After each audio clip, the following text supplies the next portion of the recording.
You found the skeleton. How would you tell it's a dinosaur? You personally, how would you decide? Well, interesting question. I don't know. I'd have to do research on that.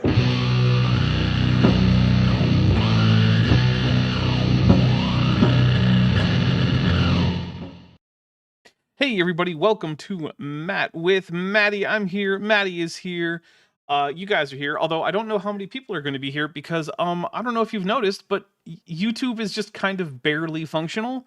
I do know that people have been able to both gift gift memberships and send super chats, so like, that end is working. I cannot load chat in my studio, nor can I switch account, so I'm currently logged into chat as Top Hats Off because that's the channel I logged in with. So that's just great.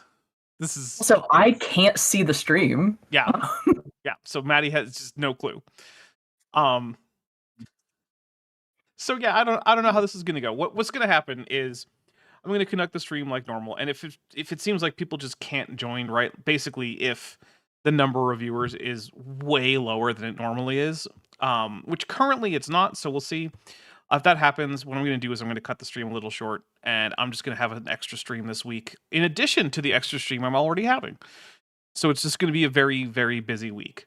Also, I hope that this gets fixed soon, because otherwise, I don't know how I'm going to find the next thing for me to respond to, because I just finished a script. Which means it's time for me to find a new video. And I was looking around, and I thought I had a Carl Baugh video that was pretty good, but instead it just turned into literally a 2-hour commercial for a book he wants to give to cannibals. What? Yeah, I'm not kidding. He wants to give a book to cannibals. Any particular group of cannibals, or just I think general? so, but it's really hard to follow when it's Carl Baugh, right? Okay. It's just like, I'm not kidding. He's like, well, they've converted from cannibalism to Christianity, which, like, first of all, cannibalism isn't a religion. So you can't convert from cannibalism to another religion. You can, say, abandon your cannibalistic practices as a result of Christianity, maybe. That could be a thing that would make sense. But yeah, I stumbled into a 2-hour-long commercial that he gave to students at an unaccredited Bible college in Arizona, over in Tempe, which is near Phoenix, in case you're not familiar with Arizona geography. So, amazing. Yes, and then shortly after that, YouTube stopped working. I was like, darn it, Carl Baugh broke YouTube. Because apparently he did. Carl Baugh.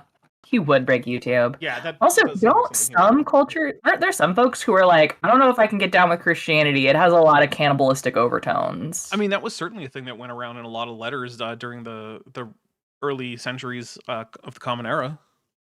Yeah. Look at me remembering random history stuff. All right, so now that you guys know what's going to happen, more or less, I'm going to read through some super chats because we did get some of those. Wayward Super Cold Space Site says, I converted from Christianity to Orthodox cannibalism. Yeah. Amazing. Which, of course, only has the Old Testament. Yes, the Old Cannibal Testament. Yes. Yeah. But you know what? That's where the best recipes are. It's true. Yeah. Not a lot of cannibal recipes in the new. Nope. Just the one, really. All right. DM Wing for $2 says, AIG, you know the rest. And you know what? I will take it. Let's take a drink for that. Cheers. Take a drink. Cheers. This is mostly gin. Oh, well, this is all beer. I'm drinking some Firestone Walker 805 Cerveza. Nice. This is it's a Hendrix, and it's one of their limited release flavor profiles things. Sounds really good. Yeah, and it's just got a little bit of little sweetened lime juice and then soda. Okay. So it's because the gin has a lot of flavor, so I didn't really want to mask it, you know? I think that's technically a gin fizz. Probably. Yeah. Okay. Well, Metageeky just gifted 5 Dapper Dinosaur memberships. It's been a weird day. I don't feel like going through all the drinking rules. You guys know them. And if you don't, you'll pick them up.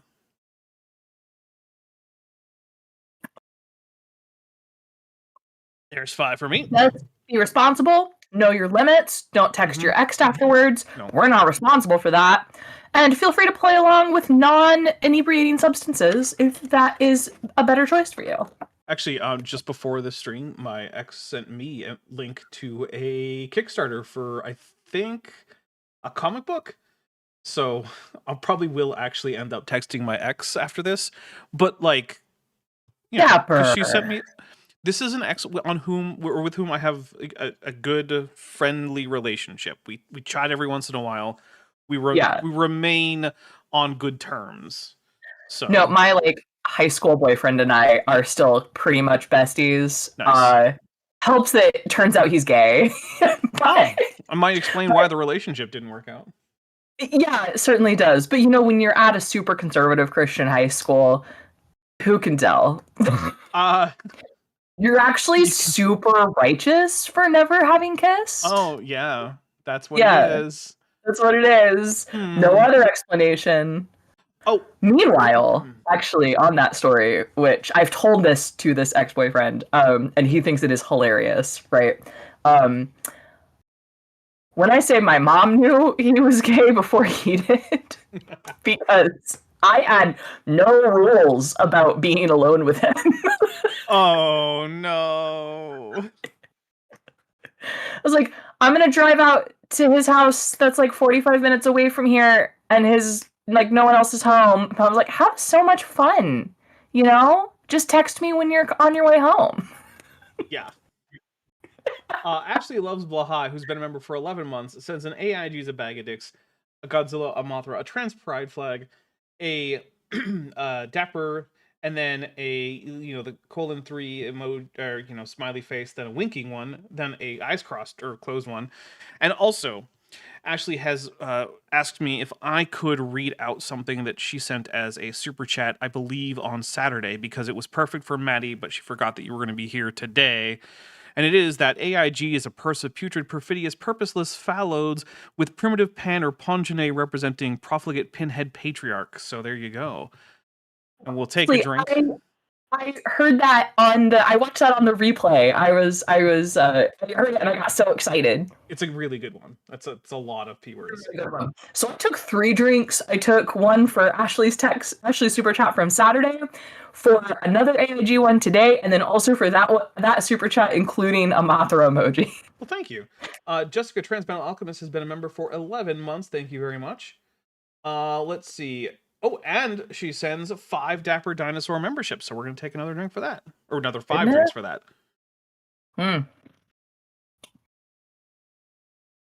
Here we go.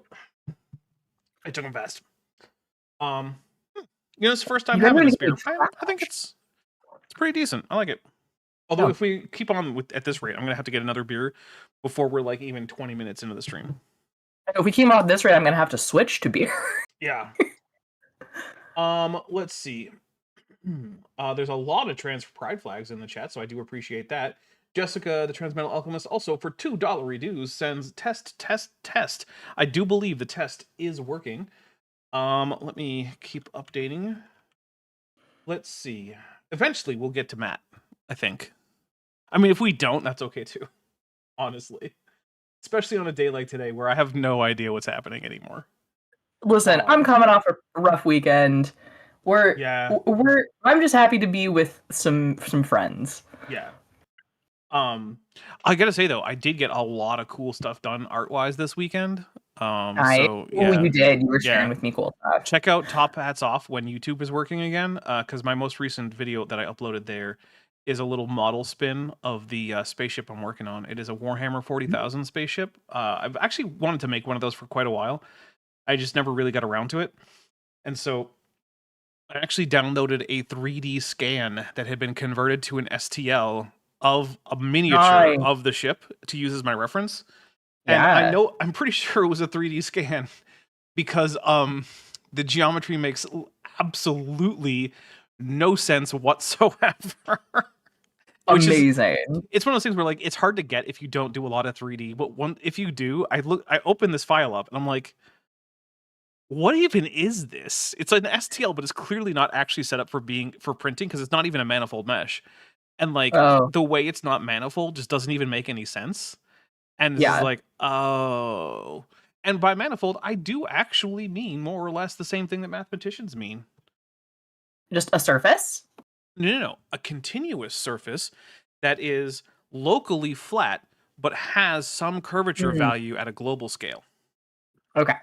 Yeah. So it has to be continuous. Also, I think it has to be differentiable.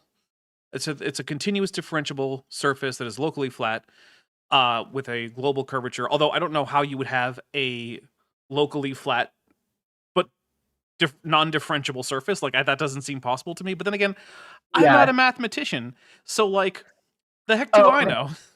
Gotcha. In the spaces I'm in, manifold, which is fluid dynamics, right? Manifold and surface. There's no surface of a physical fluid system that's not a manifold, right? If that makes sense, right? That doesn't meet those criteria because we're not in weird topology space. What about superfluids, though? I don't know. I don't do superfluids. I do geophysical fluids. I found out that all you actually really need to make superfluids is like a pressure vessel, which you can buy the parts for pretty easily, and you can just make it with like a easy to get like pressure pump and some dry ice. And you put a window on one end of your pressure vessel, pump out most of the air, then let the dry ice. You do that. Yeah, you put in a fair bit of dry ice because then that dry ice will actually itself pressurize. And if you put enough in, you can actually overpressurize the vessel with just the dry ice, and then it will actually liquefy. But then if you heat it up, it won't just boil; it'll turn into a superfluid. If you get all the things just right. It's complicated. If you get all the things just right, that's cool. Yeah, I'm not going to do that. I that's a lot of work, but it's doable. The cool science demonstration I was able to do for my students. Yesterday we did Archimedes principle. Nice. And it's one of my favorite labs because they're learning about density. They learn how to measure the volume of an object by water displacement, right? And this also leads into a lab we do about precision and error, right? So they try using different types of glassware in the lab, right? And they're like, anyway, they learn a lot. It's good. So I have a whole costume for Archimedes Principle Day. So I had that on, and all of my like performing arts majors kind of loved it. Nice. Sorry, it just reminds me of the time that I used Bernoulli's principle in a D&D game where you were DMing. Yeah, we did do that. Man, I think I get to play some TTRPGs IRL this weekend. We're supposed to have a film day, so on Saturday we're gonna play a game called Goblin with a Fat Ass. It's a one-page heist RPG where you just play interchangeable goblins until they die, and then you get to be a new goblin. All right, you need to send that to Chesh. You know that, right?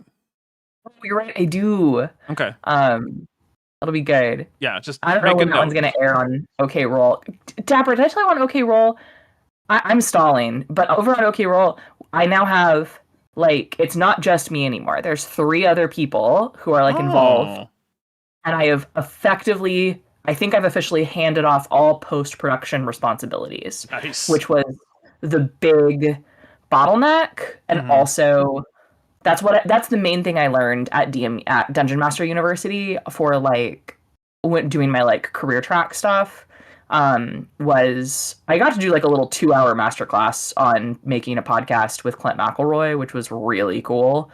But my main takeaway was I need to stop trying to learn how to do post-production and putting that on my plate. I need to find someone who already knows how to do this and let them do it, right? And bring them on board.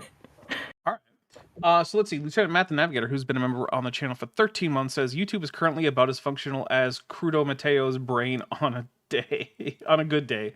Yeah, on a good day is right. Let's see. Stop being weird, YouTube chat. For $49.99 US, Gordon Love Science says, keep the entertaining and thought-provoking content coming. That is my plan as long as I am able. And with support like that, I hopefully will be able to indefinitely. Dude, I can pull it up on my phone. Oh, nice. Maybe YouTube is back. For support like that, we're just doing a cheers. Yeah, that's we fair. hit a pink super chat. Noise ending for $5 says, sorry the platform is borked. AIG is a bag of YouTube's infrastructure. Sure is. I'll take a drink for that. Cheers. All right, I've got you guys up on my phone. Hi, friends. Nice. Rail got two bellas for $2 says, to make superfluids, you must drink gallons of Mountain Dew. All right, well, I'm probably not going to do that anytime soon because that's a lot of Mountain Dew. Although, actually, I was asking, what alcohol do you mix with Baja Blast? Because Baja Blast is actually permanently in stores now. Because originally it was an exclusive to Taco Bell, right? Mm-hmm. Only place you could get it for years, Taco Bell. And I'm not going to say I went to Taco Bell just for the Baja Blast, but Sometimes you go to Taco Bell just for the Baja Blast. But yeah, sometimes, yeah. YouTube is no longer homepageless. Good, maybe that means I can actually do some research for videos, and that was for $2 from Naram to Puts. Thank you very much. So then recently, they had a promotion where like, oh, we're putting it in stores for a limited time only. And I was thinking, I feel like this is going to be one of those things where it's like, it's for a limited time only to test to see if it sells well. And yeah. I think I was right about that because recently it was announced that no, it's just permanently in stores now. That's just a new flavor you can buy in the stores. So, is alcoholic Baja Blast permanently available? I believe it is, yes. Okay, because I was able to get that from my gas station that one time. Yeah. But the recommendation that I might try was tequila because Mountain Dew is already sort of a citrusy drink. And yeah. I think that could work. So I think the next time I buy liquor and a mixer for one of these shows, it might end up being Baja Blast and tequila. We'll see how that goes. Okay. I'm thinking of Blanco. Vodka because just a neutral spirit, if you will. I missed many super chats. Of course I did. Let's do it. And I can't see them. Where am I missing these? Well, you find those. I will let everyone in chat know something very special. I did. I found a whole bunch of them. All right. Okay. Lieutenant Math Navigator for $2 says, please turn to two torservmen in your Pew cookbook. To serve a man. Yeah, to serve man. Got it. In your Pew cookbook. Nice. Roshina for $4.99 says, preach to cannibals how cannibalism is incompatible with the Bible to convert them. Also, would you try synthetic long pig? I mean, probably. I don't know. Assuming that I'm in a meat-eating mood, then maybe. Also, Reggio's gifted 10 Dapper Dinosaur memberships. Makes sense that I was missing stuff, because I remember that coming in, and then I don't remember actually ever drinking for that. So here's 10. I have to finish my drink. I'm almost done with mine. Lieutenant Meth the Navigator for $5 says, my ex and I set a wedding date. Can I still text her? I mean, sure, I guess in that case, go for it. Yeah. Oh, Dapper, my big announcement is that I am now officially ordained via the Church of Gnome, and I got my a very official vestment hat in the mail today. Are you planning to perform any weddings? I am, and my sister asked me to perform hers in a couple months. Nice, that explains it. Yes. Right. Here we go. We got two more, I think. For $5, Petite Flower says, I got here from my subscription page, but it was 2 whole minutes ago. Maybe it's bad. And then Lieutenant Math Navigator for $5 says, congratulations on YouTube for no longer being a Simbri? I'm not sure there. But yeah, I still also cannot load chat on my YouTube studio. So that's a lot of fun. You refresh Studio, or are you afraid that'll crash? I'm actually going through and trying to relog into it, like, from scratch to see how that works. Oh, hey, look, I've got chat back. Thanks, YouTube. Oh. All right, well, that was that was a whole lot of nonsense, YouTube. Thanks there. That was great. Anyway, all right. So now I think I'm caught up. YouTube seems to be mostly functional again. My desk chair has somehow caught the cable for the one of my monitors, so that's weird. Great. Lots of things are happening right now, but we're here to talk about Matt. Matt is here. Matt Nyler. Ramat. Yeah, I'm not doxing him by giving his last name. He puts it on all of his books that he still advertises. So, like, yeah. Anyway, he was just done telling us how, of course, the stromatolites are in our pre-flood rocks because the flood buried them first, which I don't know how that's supposed to make sense, because if it's in pre-flood rocks, then how could the flood have been the thing that buried them? Because that That Well, doesn't if they're make sense. pre-flood rocks, then they're rocks that exist, and then the flood happens. Right, which would then the stromatolites would have been above the rocks that exist before the stromatolites, before the flood, for them to be buried in the flood. I don't know. Cables are quite contagious, says Lieutenant Matt the Navigator. Yeah, jeez. I actually probably need to reroute that wire or cable or whatever it is. So yeah, he's going to tell us more about how the elevation of various ecosystems tells us how the flood worked, which I probably don't need to tell you. That's not how anything works. That doesn't actually fix any of the problems. But hey, let's go. And it buried the creatures that were in that lagoon Ooh, that was before loud. the waters rose up to cover the continents. Again, we see evidence of quickly buried history. Do Uh-huh. you see what that is? Raindrop imprints in clay. Uh-huh. Maddie, what happens when Yeah. water falls into a body of water? Does it create little craters at the bottom of the body of water? It sure doesn't. No. Hey, Dapper, what do you think the difference between raindrops and like a being fully submerged in flood water does? I mean, I for one thing, I don't think you get preserved raindrops at the bottom of a flood water. I'm also pretty sure that floods just stir up a whole bunch of sediment that then has to settle out. And usually it settles out faster in calmer water because there's less flow that would go against gravity in a calm bit of water rather than turbulent water. So I'm just gonna drink for the next thing that Matt shows us being like proof positive that this was not deposited under a flood. Yeah, hold on. I'm trying to read the caption. Something raindrop imprints on tough clay that meddled or settled out of ditch water from a glacier. Word I can't read. From a glacier. Okay, something. The something is about Specimen. the specimen. Oh, okay.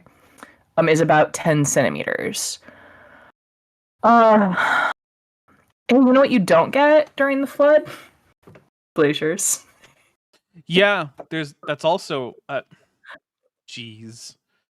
Right, because the ice age, the only one we've ever had, happens post-flood, Dapper. Don't you know? Right, I forgot about that. Yeah. I hate this so much. Huh? We find fossilized raindrops. Yeah, which doesn't happen under a flood, Matt. It sure doesn't happen under a flood. And what drives me insane about this whole video and all like flood geology stuff is look, there's evidence of rapid burial all over the earth. And then they don't say the next sentence, which is at different times. Mm-hmm. Yep. Yeah. Ripples from water.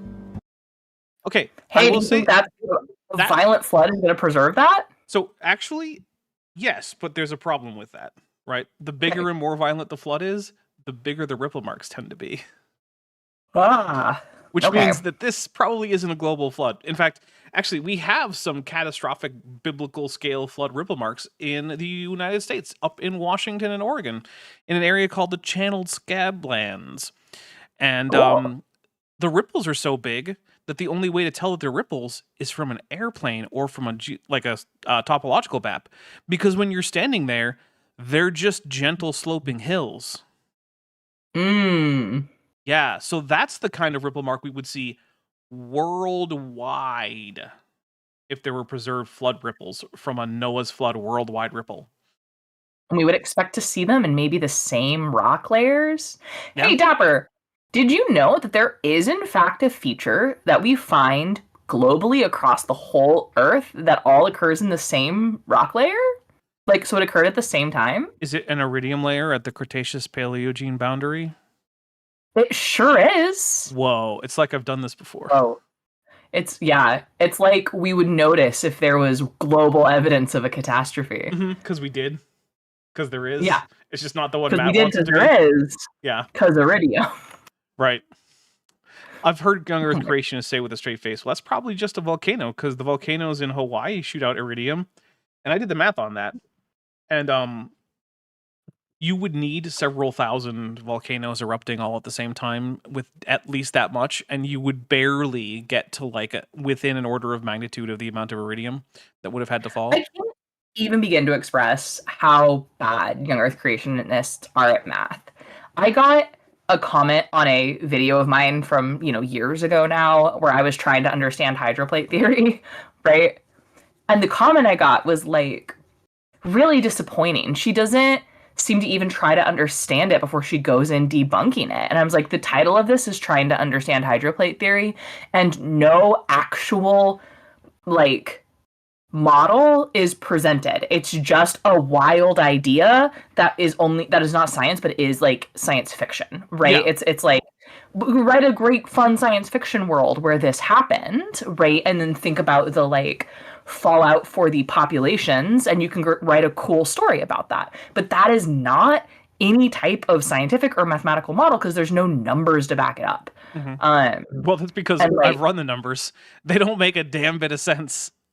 Well, and that's what's absolutely infuriating to me is I'll revisit hydroplate when a creationist provides numbers. Yeah. Right? Well, that's the other thing is I had to not make up, but I had to estimate numbers based on what they said happened. So it's like, oh, this caused all the craters in the solar system. And I'm like, okay, so I'll try to use how much energy it would take to cause this many craters, assuming this rough average amount of water per crater, to go from Earth to this orbital height to cause the craters. And then I'll add up how much energy all of that is as part of my energy budget. And then I'll say, okay, well, how much energy is that? And it's like, oh, is it enough to turn the entire Earth into a ball of plasma all on its own? Sure is. It sure is. Gosh. It's just, yeah, that's the thing with hydroplate. And by the way, Walt Brown died not that long ago. So rest in peace. Rest in peace, Walt Brown. You were very dumb. Templar Warden says, when simply considering the idea is indistinguishable from debunking it. Yeah. Yeah, basically. Because no idea was presented. I was trying to understand, and nothing sensical was being presented. It's like... Man, I need my green hair back. Guys, I need to get a real full-time big girl job, and then I can, do my hair however the fuck I want again. Sorry, wow, I used the one. That was the one. On hair color. On hair color, yeah.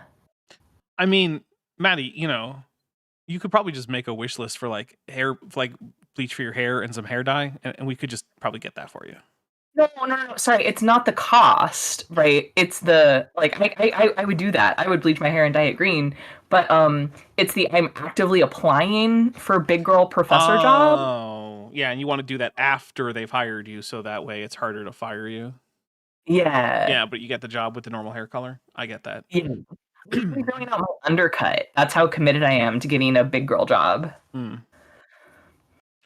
Star Song says, has just been a member for 23 or 21 months. I could read. Thank you very much. Right hand says Dapper Dinosaur, Science Side Up, Gutsy Gibbon for the win. That's a thing. You two have not been in a show for a while. We gotta fix that. I haven't. Yeah. We gotta fix that sometime. Mm-hmm. A couple years ago, when my husband and I went to D&D in a castle. That was the big celebration that we did for when I finished my PhD. And my GM was Jeremy, whose last name is currently escaping me, but he's on Three Black Halflings, if anybody's familiar with that podcast. And he's a big fan of Gusset Gibbon. Nice. It was a fun little full circle moment. Yeah. I know her.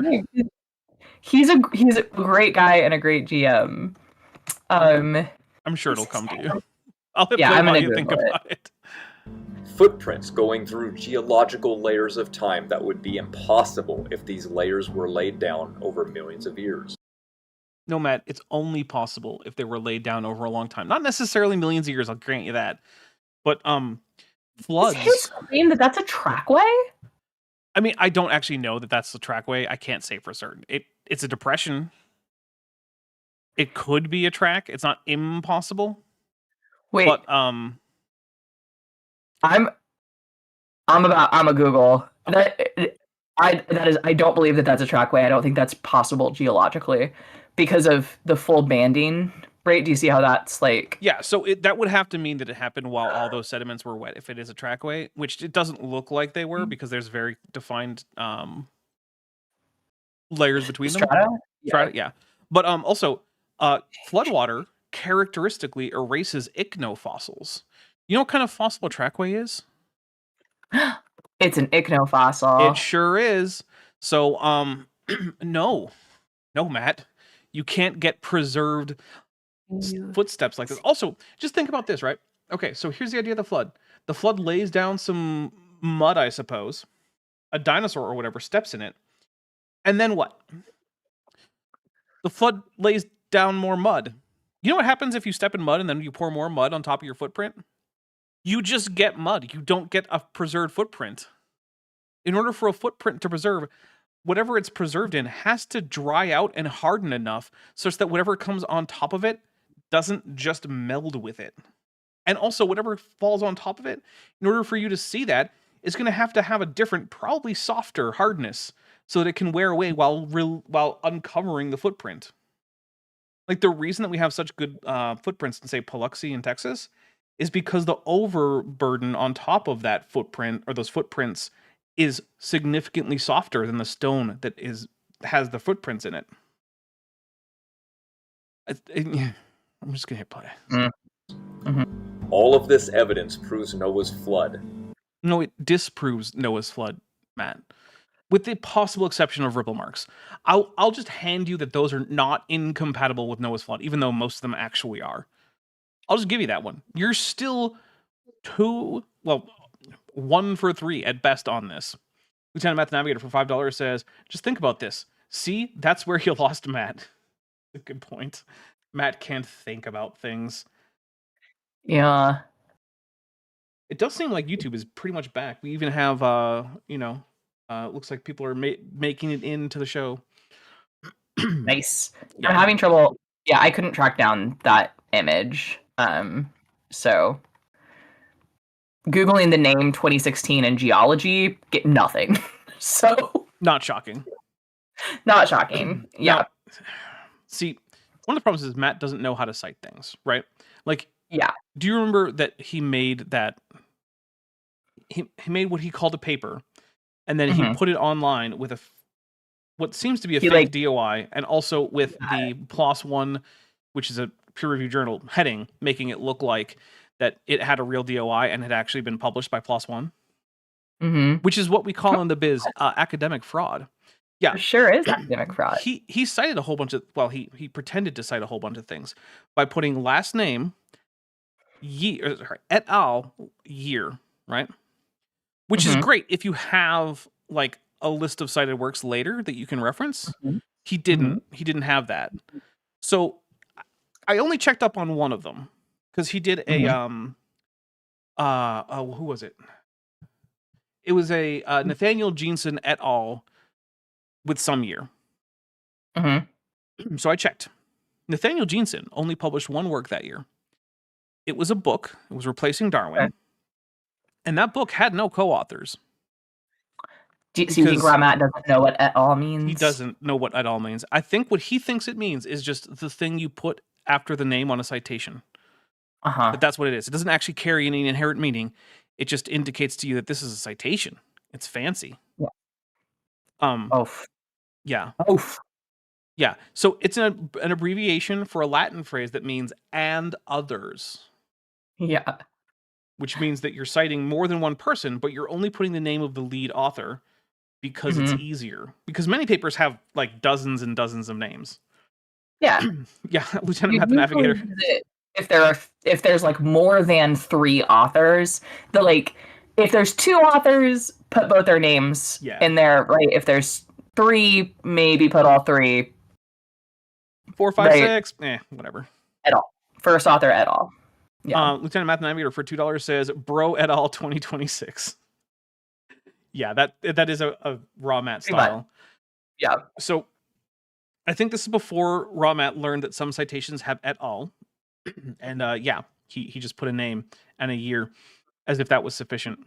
Look, I don't require that, especially for a YouTube video Yeah. or like an article on your blog, that you give me a citation in like proper like MLA or Chicago style formatting or whatever. But here's what I Right. need. I need an author name. I need a title, a publication venue, and a year. That's it. It's really not that complicated. You say, the whatever of whatever published in journal on this day by these authors. Boom. That's it. That's all I need. Because that will unambiguously let me find it.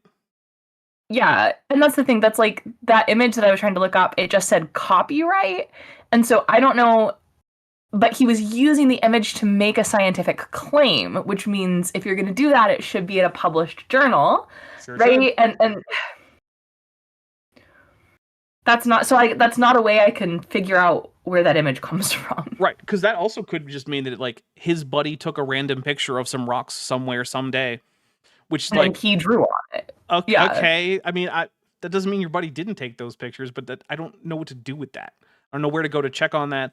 I don't know who else could have checked on that. The reason that we do these things, the reason we in science we have this system for citations and we require that things be checkable, is for that reason. We want to be able to check each other's work, right? If Maddie makes some crazy claim and she doesn't cite it anywhere, no one's going to take it seriously because it'll just be like, how did you get that? Yeah, where does that come from? Right?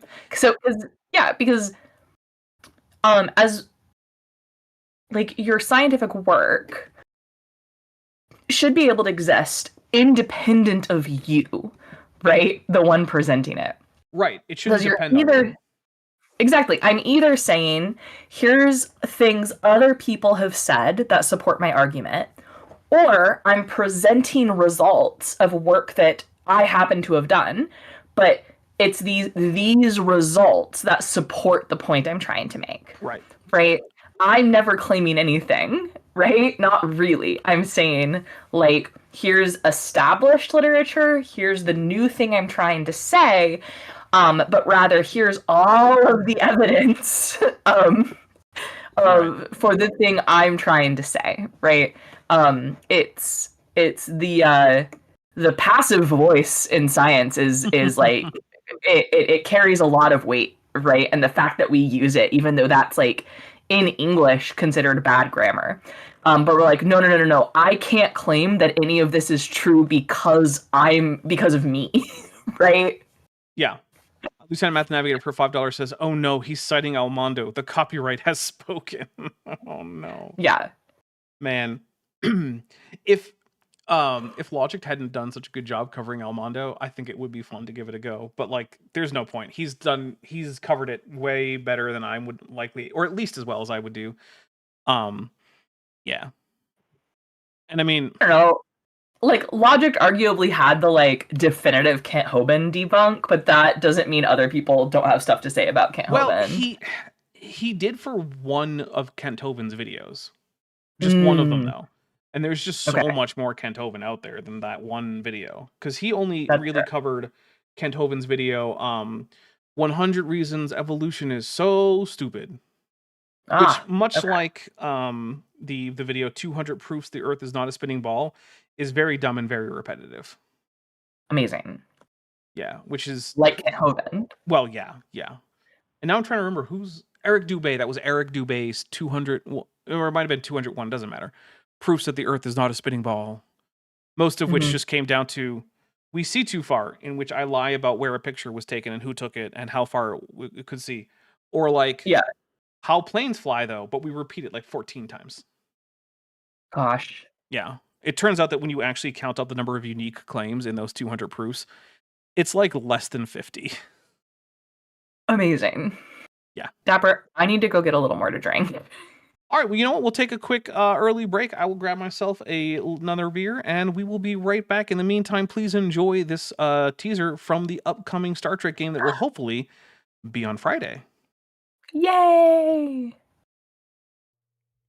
Chief Medical Officer's Log. Stardate 60817.1. As part of the Escalante's project to educate people about Starfleet's role in the daily runnings of the Federation, we've been directed to Starbase Hephaestus. Hephaestus is a Starfleet medical facility, 1 part long-term convalescence, 1 part research station. It's also home to Starfleet royalty. Dr. Elizabeth Nostrom was the station's first CO, and her daughter Abigail and granddaughter Captain Tara Jenner have followed in her footsteps. Lifesavers and risk-takers all. I studied Elizabeth Nostrom at the Academy. Can't wait to meet her granddaughter. And my crew can't wait to have a little fun. The crew's fun is cut short with the return of the plague the famous Elizabeth Nostrom cured. Conflicts about family legacy, espionage, and even ethical questions about a deadly disease crop up, threatening not just the station and the Kong Z, but the galaxy at large. The crew will have to track down the origin of this plague, all while avoiding infection themselves. Can the crew recontain a deadly plague, solve the mystery of its origin, and do so despite multiple factions working against them? Find out next time on Star Trek Adventures in The Plague of Arius, only on the Top Hats Off channel.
Okay, we are back. Thank you very much for sticking with me. Those of you who did, which looks like, I think it's everyone. Wow, that's more than we normally do. Arrow Thanks, Dodge. team. I needed more Jen if we were going to do more Matt. Arrow Dodge. Oh my goodness, there's Mothra. We'll take a drink for Mothra. Did you know that to this day, I don't know what causes Mothra to appear audibly? I know, that's because I keep it a secret, lest you actually cause Mothra to appear audibly on purpose. Because... But what if I need a drink? Super chat. Because there is one person who does, and I don't want to say who it is, but he uses it occasionally. And if I let people know what causes Mothra or Godzilla, yeah, that could cause problems. Arrow Dodger for $4.99 says, young Earth creationists really be mad that a theory called evolution keeps changing. Yeah, they do not like that science occasionally updates itself. They think that science should be like the Bible, even though the Bible kind of gets updated every once in a while as we find things like new manuscripts. So, like, you know, it's not like the Bible doesn't actually get updates. Sean 07. Oh, sorry. No, continue. This will be funnier in a second. Okay. Sean 07 upgraded their membership to Amniote and then send a membership chat as an Amniote with a Godzilla, a Ghidorah, and a Mothra. So we'll take a drink for that. Thank you very much, which I think is going to be me polishing off that first beer. Nice. And then Science Side Up says, fine, I'll super chat with a Carmen, a Godzilla, and a Mothra, and I'll take a drink. Thank you very much. What's funny is that I thought Carmen was a kaiju. She's a tiny little dog. She's mostly Chihuahua. She's like the smallest thing in there. By the Yes. size of the emojis, she is the same size as Godzilla. That's true. She is. In real life, though, her cranium is about the size of your fist. Oh. Yeah, she's very small. The socks I'm wearing today have a picture of a dog of mine who passed away last year on them. Oh. And that made baby girl started talking about how much she misses that dog. Aww. Like, oh, That's sad. oh, that is sad. She's too. We are not ready to explain death to a 3-year-old. Yeah. And so we're just like, no, Shep went bye-bye to somewhere we can't go get him, right? And then every once in a while she'll be like, Shep went bye-bye. And I said, yeah, Shep went bye-bye. But Chester's still here. And she's like, Shep. I was like, I miss him too. And then we kind of drop it and move on, right? Okay. Which I feel like is pretty developmentally appropriate. Seems like it. Not that I know. Roshina for $1.99 says, "@fam is superior and promotes unity." Correct, it does. @fam is a good one. I love that. What's up, @fam? Yeah, boy. So, I guess I'll do the after the break thing that I normally do, which is to say, first, thank you so much for all your support. For one thing, I was going in expecting this to be a bit of a disaster, not because of you or because of Maddie or even because of me, but because of YouTube. But not only is it not being a disaster, it's being it's going quite well, I think. Much better than I was expecting based on the awfulness that YouTube tried to pull on me. And you know, I'll be honest, February is not a great month for content creators. We have the least opportunity to actually bring anything in. And I don't know if you know this, but most bills aren't prorated that are done monthly. If you have like a monthly payment for like rent or cars or even like your phone, yeah, they don't care that there's fewer days. They just want the same amount, which it's rough. So if you are enjoying what I do here, please feel free to consider any of the ways that I have to support me so I can keep doing it indefinitely because like I always say, I want to do this for as long as I actually can, and that will depend in part on me being able to pay the bills. So, because I would do something on this channel even if I couldn't pay the bills with it, but the fact that I can pay the bills with it is what allows me to dedicate so much time to it. So, if you are currently not supporting financially, but that's something you would like to try, check out the Patreon. It's linked in the description. Check out the channel memberships. There's a join button. Patreon starts at $1 a month. Memberships start at $1.99. The Patreon has a 15% discount if you go annually. There are both higher tiers for those with more perks. At the $5 level on either one, that's when I start putting your name in the credits, which also, if you're at the $1 tier and you're wondering where your name is in the credits, that's why it's not there, because the $1 tier just gives you early access and access to my Discord server, which on its own, I think is actually a pretty good deal, because I've got like 5 months worth of early access just sitting around for you if you decide to join. And like, you can do that for like $1. And I don't know. I'll say this, I watch more of my own videos than I do, say, Netflix. So, but that's usually just to check for like problems. Really, I should just drop my Netflix subscription. I barely ever use it, and it just keeps getting more and more expensive. Anyway, Science Side Up, who's been a member for 46 months, says, "Join the Patreon. You'll have such a parasocial relationship with Dapper, just like me." Maddie, we do actually hang out, you and I, you know. It's not just a parasocial relationship. True. No, but there was this period of time, like, this has happened to me more than once, Dapper, where I get really in crunch mode with work, right? Where I'm like writing papers or writing a proposal. It happened when I was writing my dissertation, right? And like I'm doing my science stuff, and I just have to have noise on, right? And I would just like, I watched 5 months worth of your content, right, in 6 weeks, Nice. right? Because I was coding, I was writing, I was just redoing the same figure 20 times. And then I would talk to you and reference things from you, like, and I was like, oh, wait a minute, sorry, I watched that on, right? Like, I forgot that you weren't really there.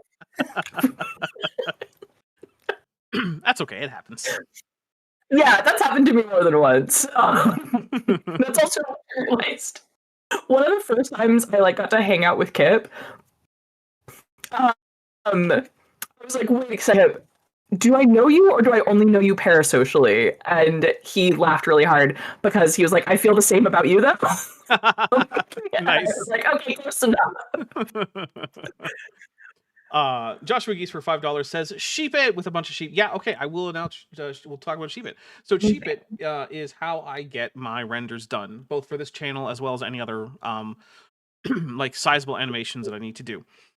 You can help me with this. The way sheep it works is, so this is a render farm basically. I send it a file that contains animation information and like 3D models and whatnot. A blend file, it's called. That's the native file format for Blender.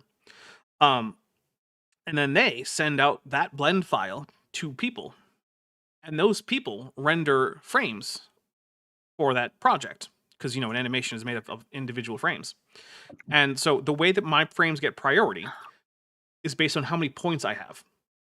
I get points when I render other people's frames. And when other people render my frames, it costs me points. You can get me points by rendering as me on your machine. The way that you do this, if you want to, is you go to the description, and there will be a how to render for me section. Download the client that works for your operating system, and then use the login credentials that are in the how to render for me section. It'll be my username and also a render key. The key will let Blender know to give the points that you earn to my account, but you will not be able to use that key to access any administrative functions on my account. So you won't be able to upload projects. You won't be able to pause or delete projects. You won't be able to delete my account, things like that. So only I can do that because I have the password. Roshan for $4.99 says, my ADHD brain needs YouTube Dapper lately, playing on iPhone and every Simpsons ever playing on iPad to code/write. Yeah, I usually have background noise on too. Basically, the only thing I do that doesn't involve background noise is scripting. Because I need to be able to very, very clearly hear what the person I'm responding to is talking about. So, yeah. All right. Let's get more Matt. Not million years of evolution.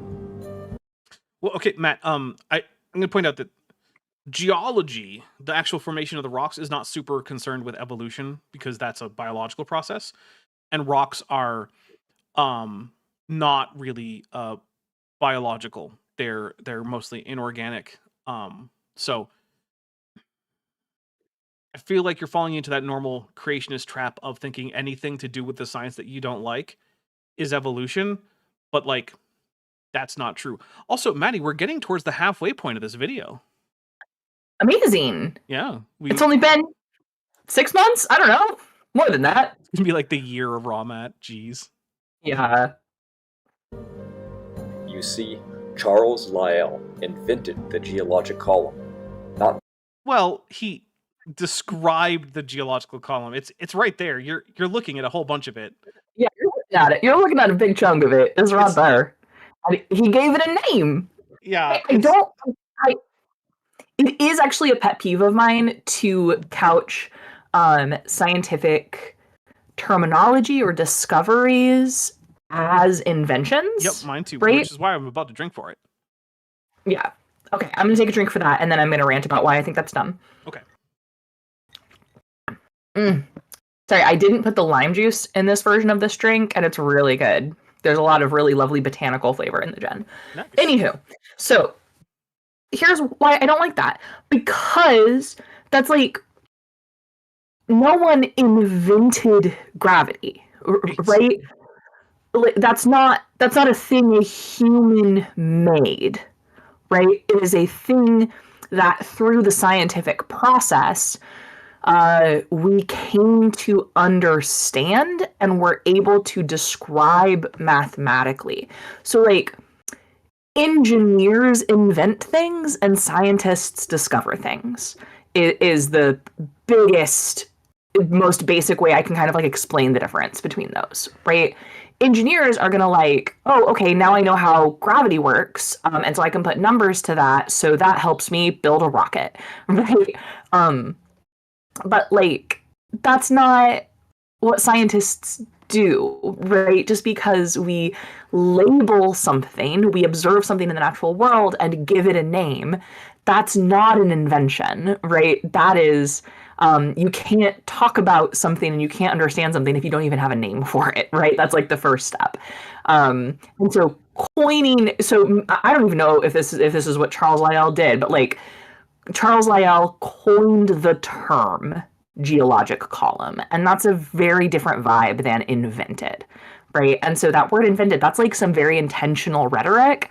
Though I have to say, most young earth creationists we chat about here on Tuesday nights are so bad at rhetoric that I doubt they catch what that's doing. But using that word invention, they're invented, that rhetoric is it's carrying a lot of weight that it shouldn't.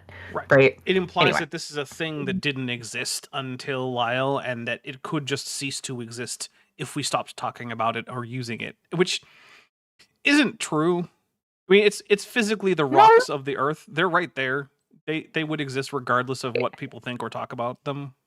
Yeah. For $2, Lieutenant Math Navigator. Well, this is like. Go ahead. For $2, Lieutenant Math Navigator says, as a child, I invented a series of shiny rocks. I don't entirely know what that means. What that means, yeah. I hope they were very nice, though. I hope they were really nice shiny rocks. Yeah. Yeah, dude. I had a rock tumbler as a kid. Nice. Yeah. Nice. This is. I'm gonna step into like a theology brain for a second. Oh, there's Mothra. Drink for Mothra. Mothra. I don't find the concept of omnipotent God like I find that concept of any type of omnipotent being, or just the concept of omnipotence doesn't make sense to me in any way, right? Like that can't be real, because, and not just like for things that aren't logically right, and you can't make a married bachelor, right? Because that's just like definitionally, but like no amount of power or magic or whatever have you could like take a universe, right, and have it look just like ours, except gravity was reversed, right? Gravity was a repulsive instead of an attractive force, right? That's like not a logical fallacy, that's just impossible. So the idea of that there's like a being where they have infinite power so that they can do anything just doesn't, again, it just logically doesn't make any sense to me. Oh man, team, that Jen's heading, I don't know where that train of thought came from. I've lost it. It's That's gone. Right. Lieutenant Matt's Navigator for $5 says, I found a lot of shiny rocks on the ground as a kid and put them in my pocket. By raw Matt's definition, I invented them. Yes. Roshna says, you need a Catholic co-host on one of these streams? I mean, Yeah. I guess. I don't know. I don't know anyone who's like in the same like science-y type debunking circle that is a Catholic, that's like a practicing Catholic. I'm not opposed to it. I don't have a problem with Catholics. In fact, actually, I've been on several Nerd Church episodes over on Katie's channel, and that is a Catholic thing, and I'm sort of a token outsider. Not token. That's not fair. I'm there as a sort of an outside perspective, but one who is knowledgeable about Catholicism things, because I do have a lot of history with Catholicism, including going to a Catholic high school for 4 years. Went to a lot of masses, took a lot of theology classes. Nice. Because of the evidence, but because he had a clear agenda to do so. I just had 4 years of Bible in my evangelical school. I love this.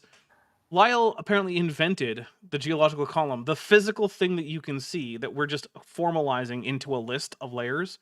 He invented that, not because of the evidence, which is just the rocks that exist, that he put into an order, the order they're found in. Right. What are you talking about, Matt? What? Yeah. I'm taking a drink. Even if he had ulterior motives, he's still literally just labeling rocks and putting them in the order they always occur in. It's such a dumb take. Yeah. Isn't Lyell like a confessing Christian his entire life? Yeah, he was. He believed things that raw Matt wouldn't, but like that's most Christians throughout most of history. Yeah. Mm-hmm. It turns out, by the way, guys, that fundamentalist evangelical Christianity is on the fringe theologically in terms of like the broad swath of Christian history.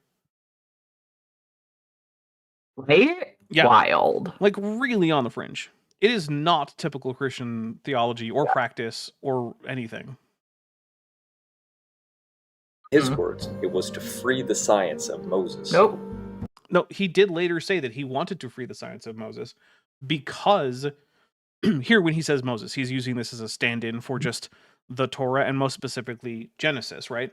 But that's because people were taking Genesis as if it had to be literal historical truth, and it was leading them to mischaracterize and make wrong predictions about the rocks of the earth. It didn't work out, and so he wanted people to stop saying, well, these things must be true about the history of the earth because it's in Genesis.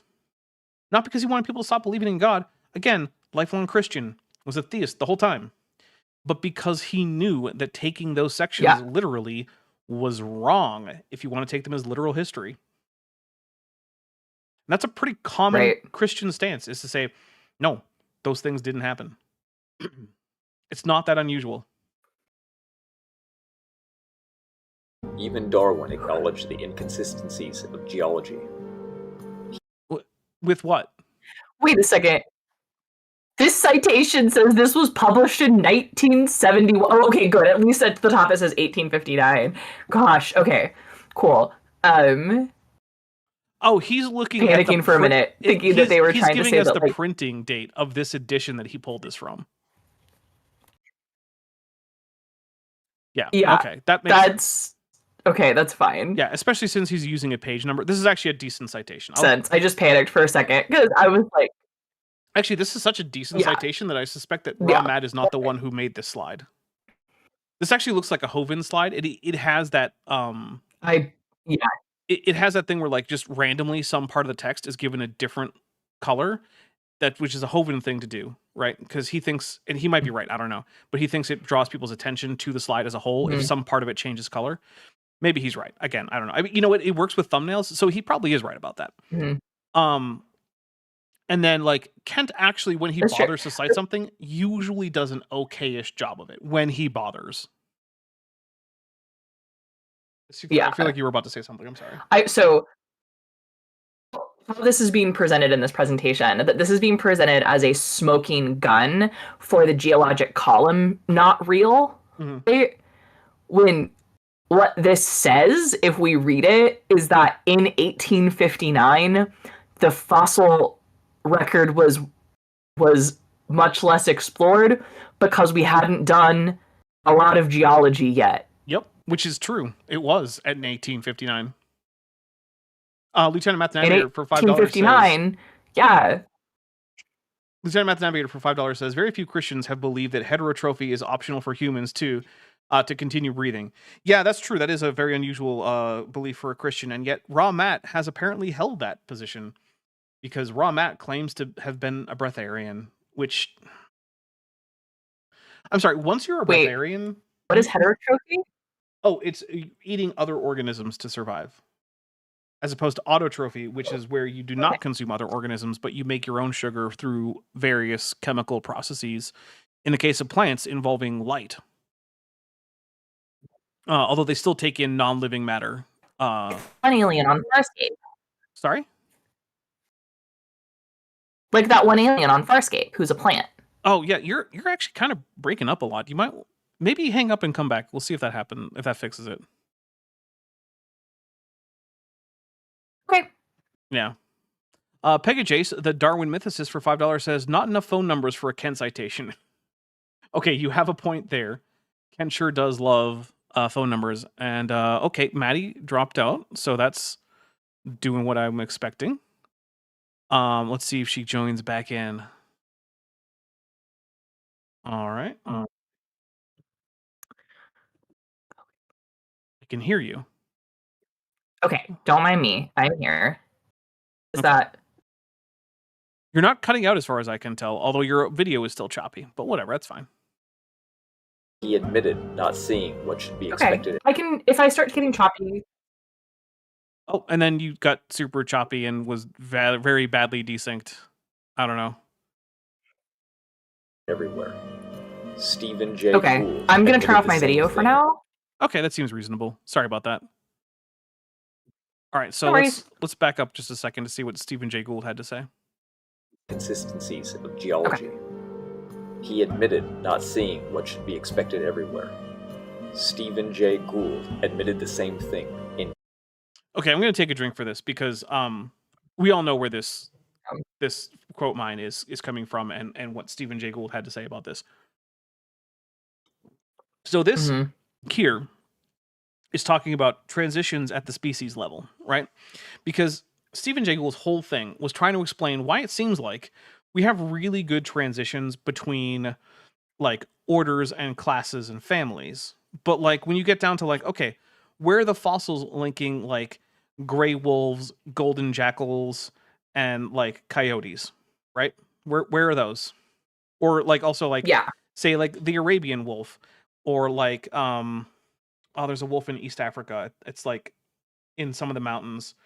Oh, I don't remember what it was called, but the Ethiopian wolf. Yeah, the Ethiopian wolf, right? Like all those are in genus Canis. Where are the fossils connecting them? We don't really have them. But like we have a lot of fossils connecting, say, like the different families within Caniformes, and even linking caniform and feliform carnivorans, and even to some degree linking carnivorans with like other groups they're related to, like the ungulates. We have fossils that link these groups. So why are we having trouble finding what should be relatively recent fossils, like between coyotes and wolves? And so he proposed punctuated equilibrium. Now, most of the ideas he proposed related to that have largely not panned out and have largely been discarded. But the idea of an uneven pace of evolution at the species level, that's held up. That seems to be pretty accurate. And that's what he's talking about.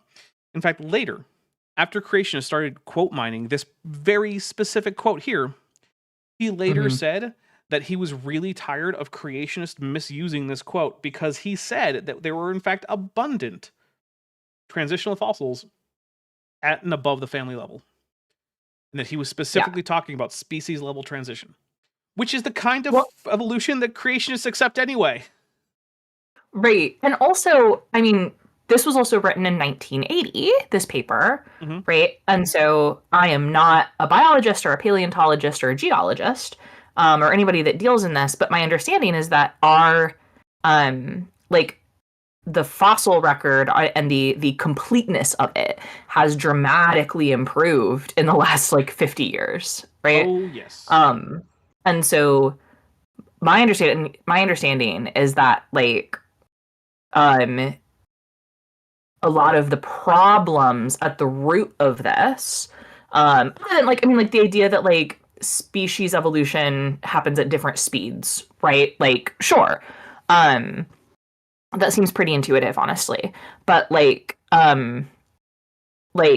we have a lot of if Stephen Jay Gould in 1980 had all of the evidence of the fossil record we have today, he would have never said this, right?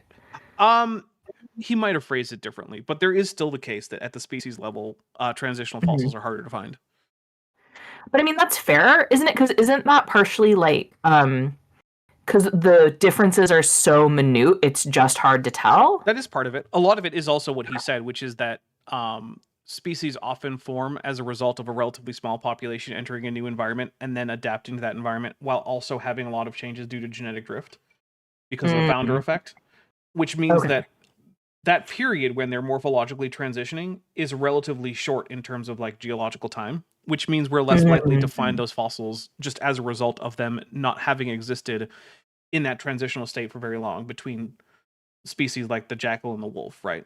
I'm using those because they're very similar species. Like you look at it, a golden jackal, not the regular jackal, the golden jackal specifically, and a wolf and a coyote. You're like, I can see how those are basically the same animal. But like technically they're not, and there was a transition. So yeah, Stephen Jay Gould was mostly right about the cause for the lack of fossils, but he had a lot of ideas about like a group selection and macroevolutionary processes that were different from just the underlying microevolutionary processes. That turns out, no, that seems to be mostly be wrong. So, all right, I'm gonna hit play. 1980. This is well over 100 years after Darwin admitted the same thing. Except he's not admitting the same thing. He's specifically not admitting the same thing. Their dismay.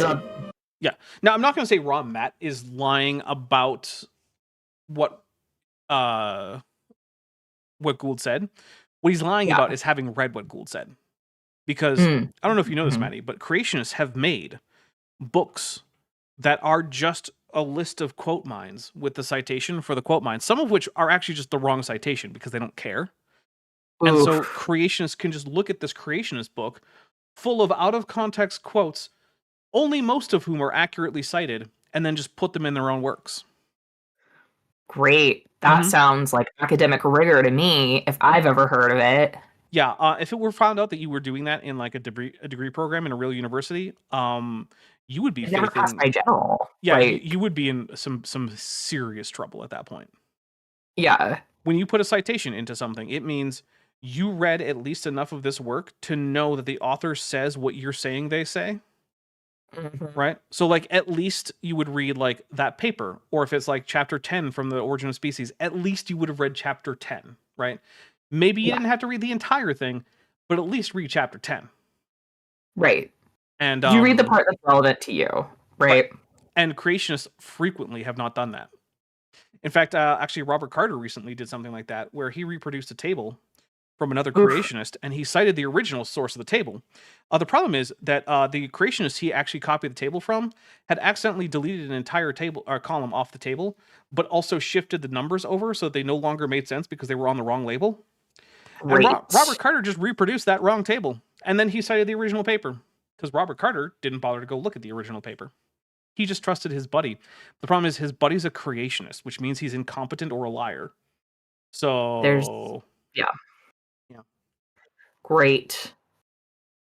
Robert Carter knows better. Oh, he absolutely knows better. I also liked that the one time he admitted that I had corrected him on something, he didn't bother to name me. That was fun. Oh. Yeah, that was fun. He was like, a critic of mine said this, and he, you know what, he's right. I'm like, oh, a critic, huh? A critic? We don't can tell anyone which critic it was? No? Okay. Yeah. Cool. Thanks, Rob. Huh. Yeah. Yep. David Ralph agreed. He also tried to give out my full name and tried to give out what he thought my quote-unquote IRL job was. Turns out he gave that about a different person. That was Carter that doxed you? That tried to dox you, but did the other Dapper Diner on YouTube? Yeah, which didn't count as a dox because that guy had his full name and job as public information. So, yeah. Yeah. Yep. That was a thing. So that's a deep move, Carter. Yeah. Yeah. Not naming me when you should have, and instead just trying to give out information that I don't make public when you weren't trying to do that. That's not chill, bro. Yeah. It's that's not very. I know a fair few of the people that I know who are in the space have a reasonably cordial relationship with Rob Carter. I have a little bit of personal beef there, if I'm going to be honest with you.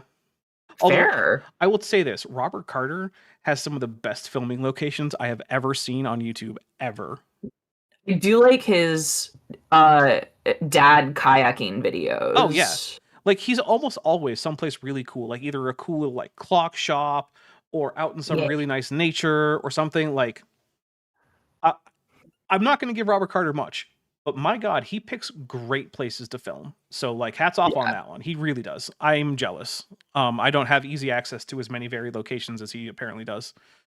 So yeah, but I have to say, because it was Eric, he and Erica were going back and forth for a bit when he was doing his kayak dad videos, right? Mm-hmm. And the vibe of that, of the like, you're bothering me while I'm in my kayak, was just like, on the one hand, peak internet, right? Mm-hmm. On the other hand, like, you could ignore it, bro. You don't have to. You could have just filmed this in your office if you wanted to. Yeah. But yeah. Vandelli 1998 for $5 says, Maddie, so how goes your child's PhD thesis? Are they ready to take on the intellectual giants such as Kent and humiliate him? I think so. Okay. I think at 3, we don't quite have our alphabet down, but I don't think you need it, Not for Kent, no. Yeah. Not for Kent, I don't think. Remember, Kent thought that the best way to debunk Flat Earth was by hauling out a globe and then saying that Flat Earthers are dumb, which is true. They are. Yeah. It's just that that's not an argument. Right. Yeah. I can also make a I could make a map projection on a torus if I really wanted to, and then 3D print it, right? And the fact that I can make that doesn't prove anything about the shape of the Earth, right? We call that. I always think of Civilization 4 whenever I think of a torus world, because there was a map setting where, so normally in Civilization, right, the map wraps around from east to west, so it's actually a cylinder topologically, right? Yeah. But there's a map setting where it also wraps around top to bottom. And if you take a plane and you link the ends on side to side and top to bottom, what shape is that? That's a torus. Yeah. So that's really funny. That's torus world. Yeah, a video game using a cylinder instead of a sphere for the topology, like that's way easier. Cylinders, man, do you know how much easier weather forecasting would be if we lived on a cylinder? I imagine it would be much easier. Yeah, be so much easier. Yeah, I think the original intent of the linking the top and bottom was to try to make it more like a globe. But the problem is that on a globe, if you are like unwrapping the map onto a flat, like a Mercator type projection, if you go up off the map, you come back somewhere else off the top. You don't come off. You don't come out at the bottom. And I'm not sure that the developers really thought about that one. Gotcha. Stated. Well, we know we are now about 120 years after Darwin, and the knowledge of the fossil record has been greatly expanded. The record of evolution is still surprisingly jerky, and ironically, we have even... It is jerky, yeah.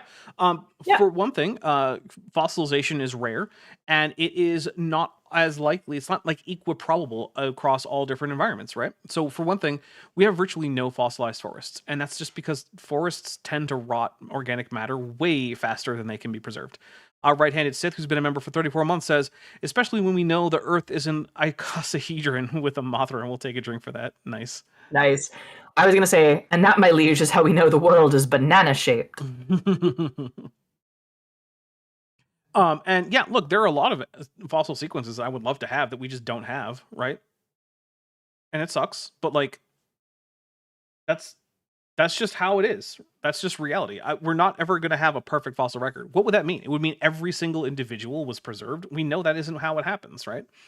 Yeah. And so, yeah, we have snapshots from different times in different environments, and some environments we just barely even have anything from. Like we know that there were forests, but like, how many fossils of them from them do we have? Virtually none.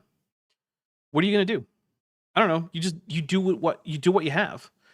Yeah. Well, and like, what does drive me a little bit nuts, because I get this a little bit in climate and weather world, of people like being mad about or getting upset about some of our methodology when it's like they get mad like, well, that's just what the computer model says, you know?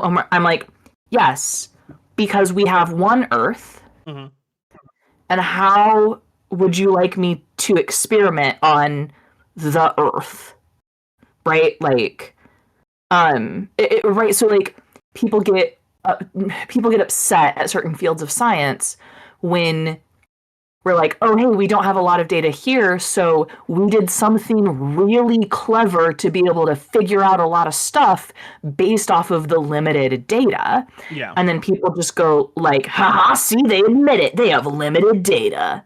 And I'm like, did you not see what all the things we can do with the limited data, though? Yep. Drives me nuts. It ultimately is the same impulse as like when like flat earthers are like, well, you can't just directly measure the curvature because you don't have a ruler that long. Like, okay, man, that's not how science works, but sure, I guess I don't have a ruler long enough to measure the curvature of the Earth. Right, yes, because rulers are the only tool we have to measure distance. Yep. Actually, that's the only way you can do it, is a ruler. And also, there's the other thing was like, all right, the simulation is based on the known laws of physics. What do you think that means? Like, do you have a different set of physics that I should test? Because if you do, I mean, please let me know. I'll test them. Like in weather, then confirmed against observations, right? Yep. So we make a model and then we check against reality, and when those don't match, we fix the model. You know? Yep. Yes, Zerlon says, how dare people use models? You even know it. Zero says, how dare people use models in simulation? That's why architects only ever use 1-to-1 scale models. Exactly. Yeah. I found out the Minecraft server that was hosting like the dozens of 1-to-1 Star Trek models for spaceships was closed down. No. Yeah, I know. Why? The owner was apparently in ill health and wasn't able to keep up with server maintenance. Oh, Yeah. boo. Yeah. Fewer examples of evolutionary transitions than we had in Darwin's time. Just lining things. I mean, I don't know who that guy is. I don't know where he said that, but I don't know a single paleontologist who would agree with that, and I do know some paleontologists. I don't know a single evolutionary biologist who would agree with that, and I know some of those. I don't think Erica would agree with that, and she's working on being a paleoanthropologist. So like, yeah, no. Yeah. Yeah. Oh, and we're just gonna take a drink for like, look at these utensils that, you know, can't reproduce with heritability or anything, so they're a really bad analogy for living things. Listen, if it can't have sex, well, it's fun to model. Well, actually, that's not true. If it can't reproduce. Yeah, if it can't reproduce. Yeah. Yep. I was going to make a more crass joke, but I already used the one of the bad words. Well, hey, you know what? If we got 14 more $5 or higher super chats, then you could totally use the bad words. What? Amazing. Things up on a table and telling a story is probably fun, especially for kids, but that's not science. Bro. You got Can we just add a drinking rule to this stream for any time a young Earth creationist says, but that's not science? I don't know if it'll be a rule, but I'll drink for how stupid it is, given that this guy is basing his entire worldview on a book that's literally almost entirely stories. Mm-hmm. Hey guys, no part of the Bible is a biology textbook. Yeah. Or a biology, or an academic treatise. No part of the Bible is science. Yep. Yeah. Fun fact. It's pretty much all just poems and stories. Mm-hmm. And a few letters. Letters, a few law codes, that kind of stuff. And that's fine. But all of the Bible was laid down before science existed, before that is a methodology, right? The process by which we understand the natural world, right? So none of the Bible is trying to do science. Science wasn't even invented by the time the last bits of the Bible were written. Yeah. Like, we're still 1,000 years away. Mm-hmm. It's as silly as saying that the Bible is actually teaching how to code computers. Like, no, it's not. Really not. It's definitely not doing that. It's doing a lot of things, but that's not one of them. Vandelli 1998 for $5 says, off topic, but did you know the history books and media are covering up the eugenic war that happened in the 90s and the Bell riots? Citation needed. I did know about that. Yeah. The eugenics war is just out of the textbooks, even though it was only like 30 years ago. And the Bell riots don't even, I mean, I just watched them happen. Like, what was it? A couple of years ago? Nothing. Yeah. Crazy. Yeah. I can't believe that they don't want us to believe the evidence of our own eyes. Red-handed says, Dapper, in this economy, I can't even afford food, let alone unleashing Kip. I mean, Maddie, look, I get it. Don't feel like you need to give money that you don't have. Seriously. I'll just stumble through jokes badly, live censoring myself. It's gonna be great. Maddie, come on. You are so innocent that you almost never even notice the dirty jokes that happen. Yeah, you're not wrong. You're too pure for this world, Maddie. Aw, thanks, dude. Man, and I try to remind people that, I was in the Navy, because people, apologize for being crass in front of me, and I'm like, who do you think I am? I'm oblivious. I'm not naive, right? That's a good distinction. It's an important distinction. It is. I have a documented slow processing time. Thank you. All right, here we go. Oh, hey, we've made it past the halfway point. Hell yeah. We're officially 15 seconds past the halfway point. So we did it, everybody. The Grand Canyon is a great example for anybody to look at because it was fractured open, perhaps by an earthquake. What? Oh my god. Oh my gosh. It was fractured. No, Matt, it was not. We can tell it wasn't because there's no brittle fracture points except where individual rocks break off and they're carried away, Yeah. and it follows a meandering course like a river. There's a river at the bottom. Look at the Great Rift Valley. That's actually a fracture. You know what it isn't? Weird and meandering with like oxbows and shit. Jeez, I'm taking another drink. How do you come to this conclusion? Who taught you this, Matt? I was watching a oh gosh, Milo, what's his face? Rossi? Rossi Mini Minuteman video. And he was watching an old episode of Ancient Aliens, and it was atrocious. And they were saying that like the only way this architectural feature that was built in the Andes Mountains about 2,000 years ago, the only way that this stonework, it's so precise, the only way it could have worked was if they had actually melted these rocks down, right? And I had to leave a comment that was like, boy howdy, if only there was some sort of rock scientist who studied rocks who knew how to tell if they'd been melted. Turns out there is such a kind of rock scientist, and we can tell that no, they weren't. Yeah, that's the Turns out. Turns out it's really easy to tell if rocks have been melted. It's not hard. If you know what you're doing. Yeah. Joshua Geese for $5 says, Crass of the Titans. Nice.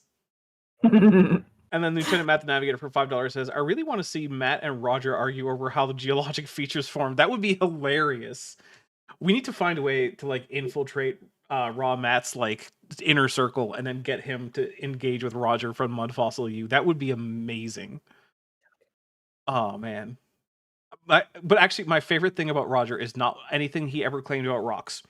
It's when he made a claim that I don't think he thought through, but what it meant was that electrons are recursive and each have infinite mass.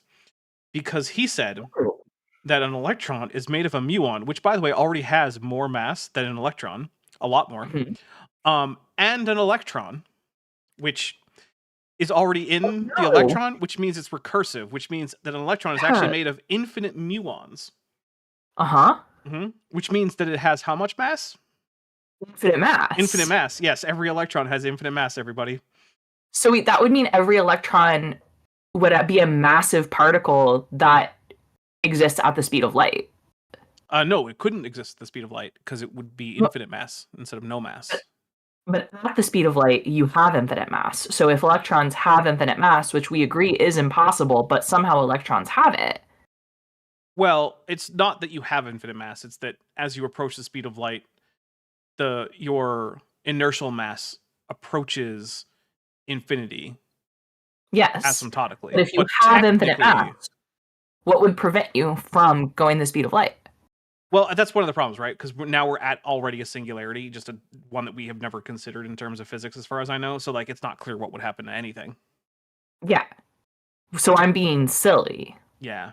But not as silly as the man who thought that electrons were recursive muons. This is true. Which is... Whew, boy. Right-handed Sith says, wasn't the Grand Canyon formed when Paul was wrestling Babe? That is... No, he was plowing the canyon with Babe pulling the plow. Yeah. I thought we were talking about Paul from the Bible Paul for a second. No. And I was like, oh my gosh, who's Paul's Babe? Paul seems to have been a pretty dedicated bachelor. Pretty anti-Babe. Unlike Peter, who was married, despite the fact that a Catholic roommate I had once insisted that he was not married. And then I opened up the Bible to the bit where Jesus heals Peter's mother-in-law. And I asked him, how did Peter get a mother-in-law if he wasn't married? If he never married. And he just got angry at me. I was like, okay. Annoying newsletter who's been a member for 30 months and is at the tetrapod level says, how does that jive with single electron hypothesis? Oh, I have no clue. What is single electron hypothesis? Dare I ask? It is the hypothesis that because positrons are mathematically identical to time-reversed electrons, that there's actually only one electron that just travels back and forth through time. and that every electron is actually just the same electron at different points in its travel back and forth through time. That's really trippy, but I kind of dig it. I dig it, but the problem that it has is that requires there to be an observable like equality between the number of positrons and electrons, and there's way more electrons in the universe. So the math doesn't quite math. Okay. It is I'm fun, trying to though. make the math work in my head really fast. Good luck, because a whole bunch of particle physicists have tried and failed. Oh man. Okay. Yeah. It's one of those things where it's like, well, all the experts can't, but hey, man, have fun trying. Yeah. Hey man, maybe I'll think about it for 30 seconds and solve the thing the experts didn't. I mean, This is what we call the hubris of man. Yeah, that's what most of creationism is just some asshole being like, well, all the experts say that I'm wrong, but what if I'm right anyway? Yeah, maybe. That actually sounds like a really stupid modern art performance art exhibit. Okay? Kind of does. Stay with me. Okay. The exhibit is called Hubris of Man, right? And you get anyone off the street who will do it, right? For a set period of time to give them like, great, here's a physics problem we haven't been able to solve. Do you want to take a crack at it? That does sound fun. I'm not gonna lie, that sounds like something that would exist in New York. Yeah. All right, I'm gonna hit play. And we can now see the layers easily. There's virtually no erosion features. My God, Matt, there is the surprise canyon formation in the Grand Canyon. It's a paleo canyon. What are you talking about? It's on like all the signs that give you go to the Grand Canyon, go to the South Rim of the Grand Canyon. Basically, every visitor center has something that's like, look, these are the rock layers of the Grand Canyon. You know what's on all those signs? The erosional feature that's smack in the middle of the canyon, halfway up it or so. I'm taking a drink because it's on all the signs. Just go. I would like to take a drink because I observe erosional features depicted in the diagram on screen. Yeah, I mean the Grand Canyon itself is a erosional feature, and it contains erosional features. In fact, also, so the Grand Canyon supergroup, right, is the basement rocks. It's mostly igneous and metamorphic rocks right down at the bottom. And these are like Hadean era rocks, some of the oldest rocks out there. They have a flat contact with the overlying Phanerozoic rocks. That means they had to have been eroded flat before those Phanerozoic rocks were deposited. The Grand Canyon is like basically like half made of erosional features. I don't... Again, on the cartoon picture we're looking at to prove this point, I would let everybody in the chat please just take a look at this cartoon with me for a moment. And we're going to start at the top left of the canyon, right, where we see a very small little bit of, it looks like it's a pale olive green, right, and it has like check marks in it or something like that. Do you notice how that doesn't continue across the canyon? Oh, he's going to say that's actually post-flood erosion, so it doesn't count. Cool. Yep. Yeah. But do you notice how not every layer is eroded in the same? Okay. Cool. Things I hate it here, Dapper. I know. But actually, there is some on this chart that he can't say that about, which is to say, you notice how right on the left in the Grand Canyon, there's some layers that don't continue on to the other side? I sure do notice that. Oh, hey, that's Mothra. Yeah, Hi, Mothra. No, sorry, that was Godzilla. If you trigger Mothra, like, please continue to do so. You're being a girl's girl right now. Maddie's very thirsty is what she's telling us here. I'm really thirsty, you guys. Clip that. Someone clip that right now. I need that clipped. Hold your 5-minute slow processing time. I honestly said, see, Maddie's really thirsty in hopes of getting a clippable moment out of that. It worked. It worked great. Thank you, Maddie. You're so welcome. Oh, wait. Gringavaldi Gurnison, who's been a member for 22 months, says, suggestion for new Super Chat goal, a treatise on the pros and cons of various Star Trek shows. Man, that would take up the entire rest of the stream there. You know how many of mine and Dapper's conversations are about Star Trek? Off screen, most of them. Yeah, it's got to be a lot of them. Yeah, I haven't counted, but it's a lot. Yeah, man.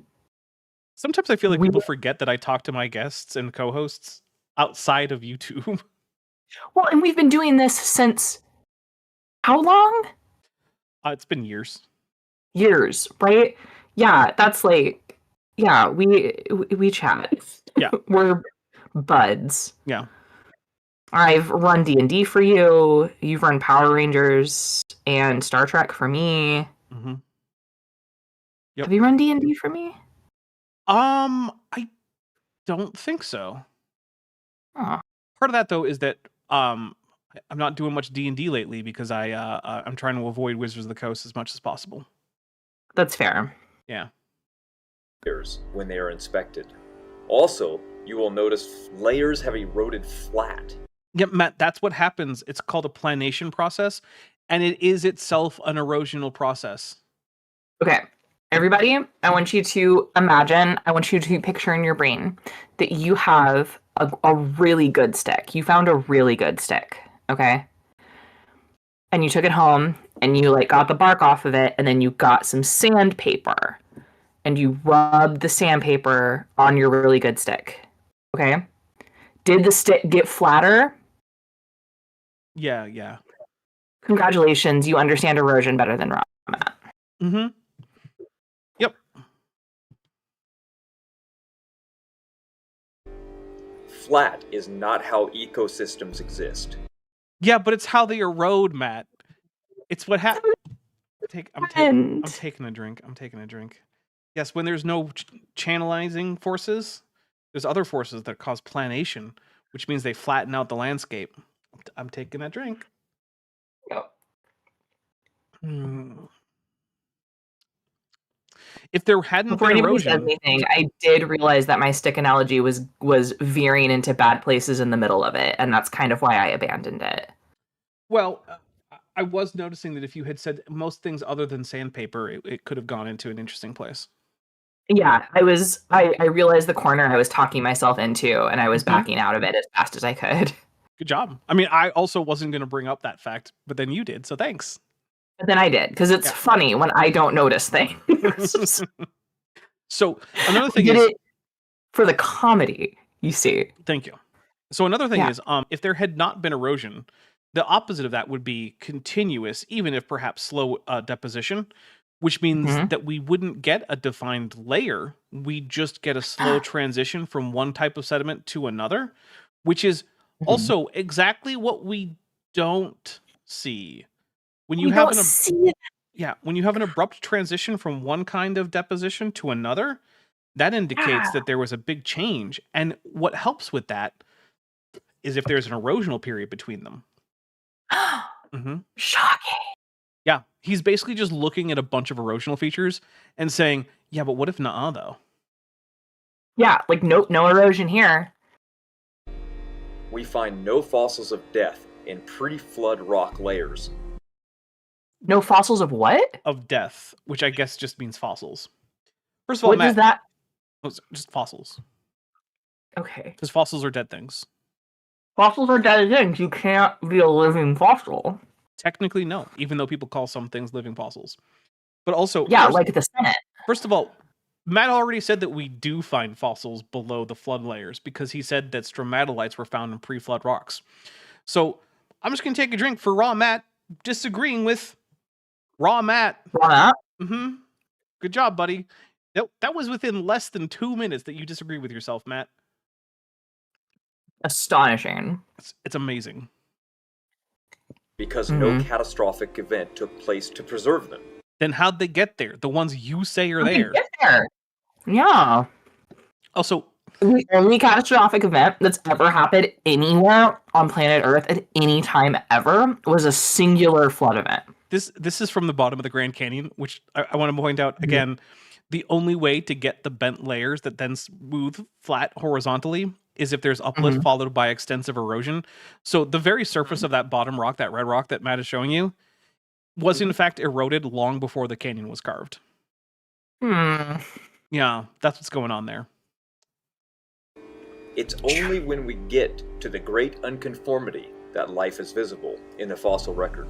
Do you mean above the great unconformity, Matt? Because I'll grant you there's a lot more fossils above the great unconformity. Wait, this is from Is Genesis History. That's just lifted straight out of His Genesis History. I recognize this art, not just this art style, but this very graphic. I'm going to take a quick drink for Raw Matt, just pulling out from, just lifting other creationist sources. No credit. Yeah. That is great. Dapper, do you know what we've accomplished tonight? Do you know what we've done? I mean, I can think of a few things, but I'm not sure what you're thinking of. We've gotten halfway through this video. Yeah. Oh, yeah, I know. Okay, I just realized that. I told you that. You told me? Oh, no. How much gin have you had? That... I guess more than I thought. Wow. Maddie, are you okay? It's so good. Okay. Are you sure I'm you want eating people a chocolate matcha Kit Kat. Okay. It's fine. Okay. We can see the flood layer when we look around the world. Maddie, do you see what I do? Do you see all of those diagonal layers that all end in a horizontal contact? That's a erosional feature. Yes, an erosion? Weird. Weird. Oh my god, I'm gonna take another drink. I can't. How do you do that? How? Oh Man. That is amazing. Here it is at the Grand Canyon. Oh, Olivia Williams, Purple Fairy, who's been a member for 45 months, says to celebrate that milestone, Ghidorah, and we'll take a drink. I'm actually almost out with my second beer. My goodness. Is this going to be a 3-beer night? It needs to be a 3-beer night for you, Dapper. So that I catch up with you? Yeah. Okay, but I'm like a 1-ton dinosaur. And I'm presuming that you are way less than 1 ton. I am way less than 1 ton. I also learned the hard way that I cannot, even in my Navy Prime, could not keep up with Chief's mess. I don't know why I thought I could. Why would you think that? That's crazy. A bunch of grizzled old men who've been drinking like 6 beer. Oh, I just screwed that up. 6 beers a day for like their entire lives on a light day. We'll take a drink for Dapper's a professional for me forgetting about a decimal point there. Yeah, listen, we were at an Oktoberfest, but it was in South Carolina, so it was 95 degrees. And humid. It was hot. It was hot. It was humid. I got real dehydrated real fast. Grungavaldi Gurnison for $5 says, how much gin have you had? Look, man, she's got a toddler. The answer is not enough. You know what? Oh, man. That is fair. Maddie, I'm going to go grab myself a third beer. The Mickey Mouse Clubhouse theme song. Well, you tell people, you know what? You tell people while I go get myself a beer what your favorite episode of the Mickey Mouse Clubhouse, whatever it is. Mickey Mouse Clubhouse. Yeah, you tell them what your favorite episode is while I go grab a beer. Okay. Guys, listen. Mickey Mouse Clubhouse is currently the only acceptable television show in my household. Will my daughter watch a Disney princess movie? No. Why, you ask? They're too scary. I don't understand it. I don't need to. She's being very clear about her needs. And you know what? I appreciate a strong, independent woman who can advocate for herself, and I'm not going to teach my child otherwise. Right? But there are 5 original seasons of Mickey Mouse Clubhouse, and now there's a new season of Mickey Mouse Clubhouse Plus. Of all of these, the worst one, because I don't really have a favorite, but there is a worst one, and the worst one is the Hulu hibiscus. And the premise of this episode is that Minnie Mouse wants to go take a picture of this special flower called the hula hibiscus that only blooms once a year. And as they go on their little journey, Dora the Explorer style, when they want to check the map, the Mouska map mind you, they sing the following song. It goes, clap, clap, finger snap, time to check the mouse map. And that won't get out of my head. It's been in my head for a week and a half, and it won't leave. It sounds terrible. And it's all I can hear. Either that or the hibiscus hula. It's to the same tune as clap, clap, finger snap. Well, yeah, that And way we if have I to pay sound for one- unhinged, for one it's of them. because I'm being sort of held hostage by a toddler. Okay, thank you. All right. Here we go. It is referred to as the Tapete Sandstone. Here is a map where you can trace it across North America. Okay. Hey, I wonder why it's not over all of North America. There's that, and also, this is not a map of the Tapete Sandstone. This is a map of a cartonic sequence that includes the Tapete Sandstone. So That's not the same thing. it's not. No, it's not. Now, to be fair, there is a lot of sandstone that correlates to the Tapete Sandstone all over the place. So he's not wrong that that's the case, but that's not what he's showing you. So I'm just gonna take a drink. One of the ways you can tell that it's not just a map of just the Tapete Sandstone is what do the different colors mean? Yeah, That's a good question. I would love to have a map legend to read and understand. it's different kinds of rocks. That's what that is. Listen, I assumed that was the punchline. Mm-hmm. Yeah, I'm familiar with this map. Oh, I love that this video that I've never actually watched all the way through is full of sources that I actually recognize because Raw Matt cannot do any thinking on his own. All he can do is badly regurgitate previous creationist talking points. That's it. That's it. It's amazing. This is one talent in this life. You know what, though? This still is not as good as the time that he said that the old uranium sinks deeper into the ground, and that's why lower rocks give us older ages, is because the older uranium is heavier, and so it sinks farther into the ground. I'm going to die. Technically, here's the thing. Technically, if we went back in time, right, and observed older uranium, it would be lighter than modern uranium. Yeah. Mm-hmm. But that does involve time travel. Well, you know what? Time travel sounds great. There's a lot of things I would do if I had a time travel device. That's true. Yeah. I'm not gonna lie, measuring uranium densities across time is not one of the things that would be high on my priority list. Yeah. No, I have other things. You know what's interesting? If you ask someone what they would do with the time travel, a lot of times it involves murder. Oh. Yeah. Like a lot of the times. Huh. Mm-hmm. That's weird to me. Well, it's usually like Hitler. Well, Like, I travel back in time to 1927 and kill Hitler. Kill Hitler. Okay, sure, I guess. Yeah. I wonder if a better answer might be traveling further back in time and like fighting against the disenfranchisement of like the German people that led to the rise of fascism. You mean like, I don't know, like try to change the Treaty of Versailles? Yeah. Yeah. That sounds a lot harder though than killing one guy who's probably like in his 20s. Because we all know that the rise of fascist movements is only because of one individual dude. Yeah. And isn't like a set of circumstances that like lots of people could take advantage of. Although it's not actually like, it is not like the great man history is largely wrong. However, it is the case that fascist movements do tend to coalesce around a single strong man. Yeah, that's true. It's actually weird that I think the strong man or the great man theory of history actually is the closest to accurate is around fascism because of how heavily the movements tend to depend on the guy. Yeah.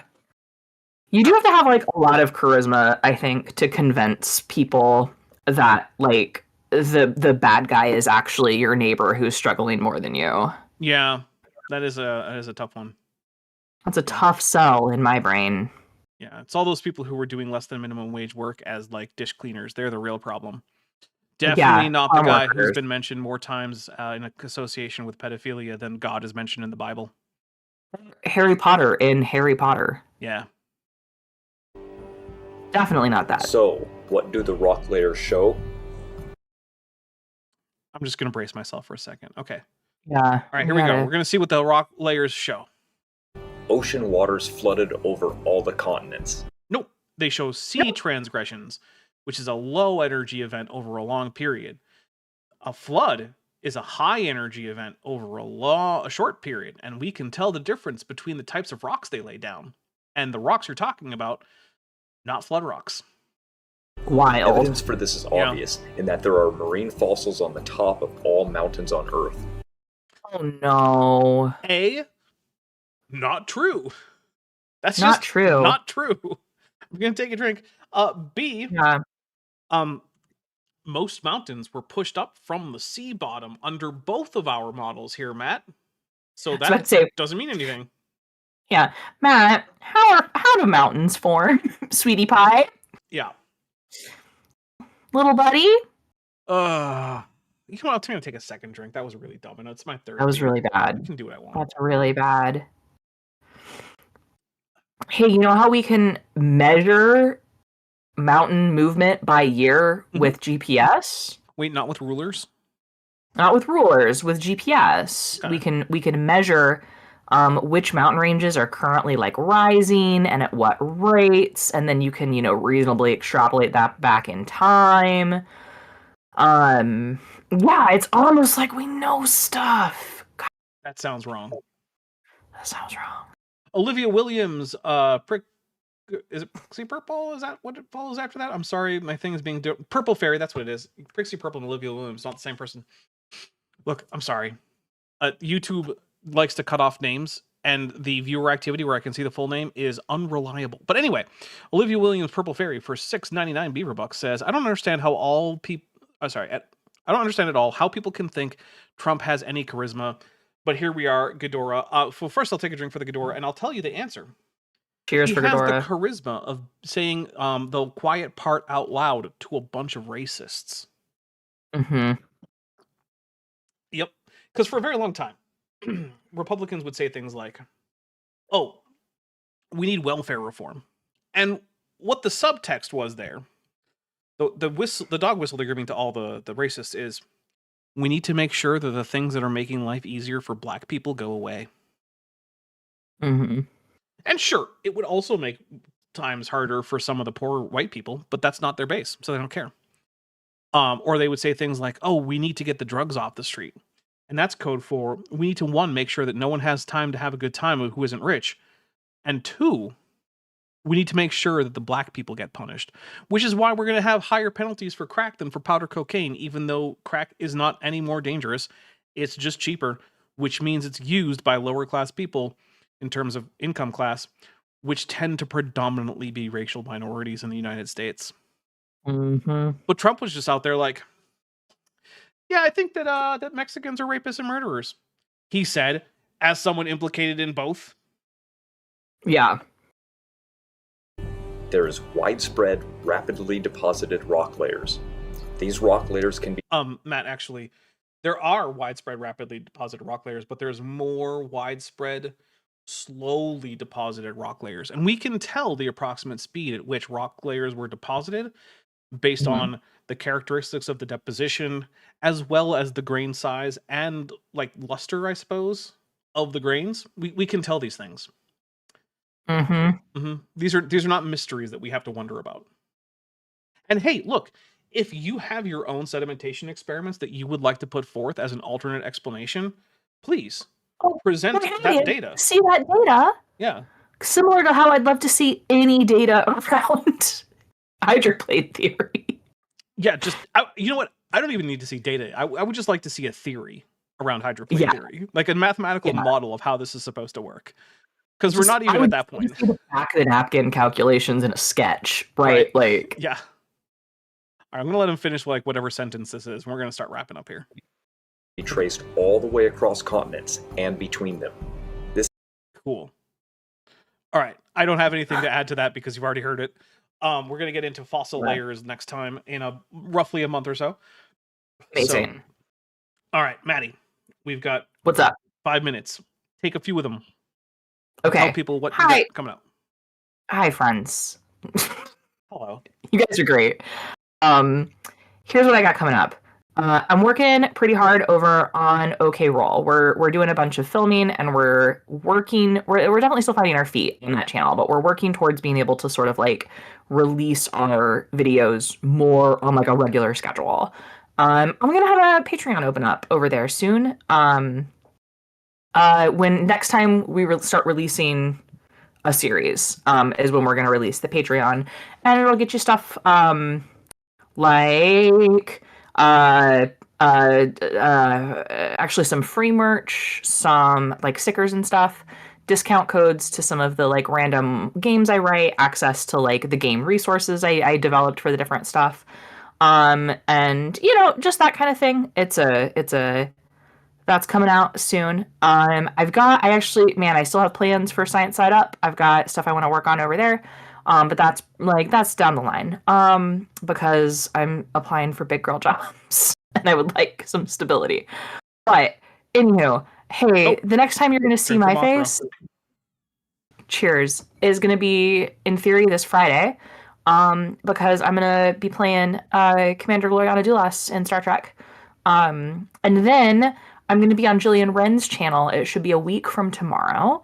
And we're going to talk about weather in movies, is my understanding of the topic. I'm super stoked. It's going to be very fun. So yeah, that's what I got coming up, Dapper. Awesome. All right. So there's a few things. One, I have just put a link in the YouTube chat to a video that I published on my second channel, which is actually one of the things I want to talk about.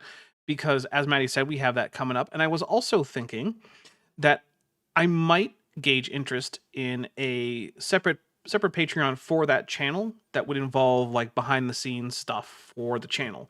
So like maybe art assets, things like that. And that would also have a another source of stuff I can pile into that channel production stuff, right?